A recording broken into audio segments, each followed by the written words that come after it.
It's very worrisome to see that the political interference story into the 2020 Nova Scotia mass shooting continues. Questions about whether RCMP upper brass were politically compromised.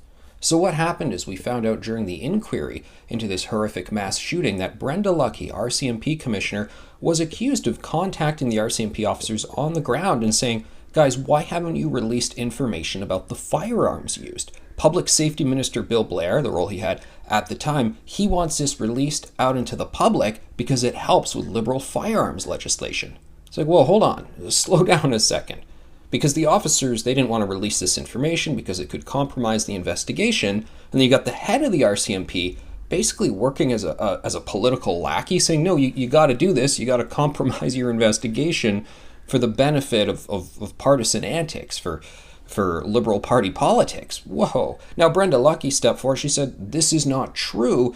But more what she said was, no, I wasn't politically influenced, not politically compromised. But you look at the words she said in her statement, she's not 100% calling the people on the ground liars for saying that. Just, oh, maybe they misinterpreted my words. Now, some of these individuals have come back and they are appearing before House of Commons committee. They appeared there a few days ago and they just reiterated and said, yes, this did happen. And again, Brenda Lucki not 100% denying it, just sort of, I guess, denying the way people such as myself are interpreting what she said, what's going on there. This is a bad situation.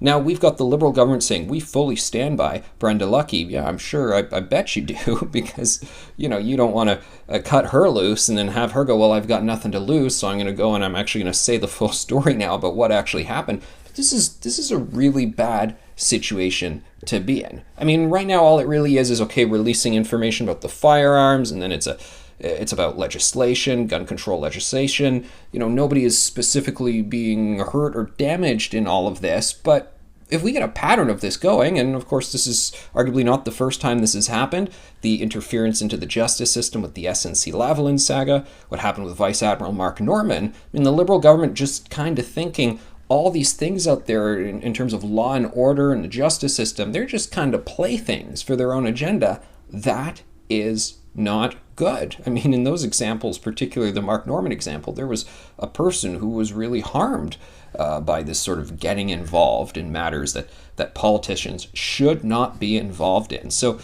don't drop your interest in this story because this is a problem here. And I think the politicians who want to know more from Brenda Lucki, want to hold her to account, hold the government to account, they're definitely on the right path.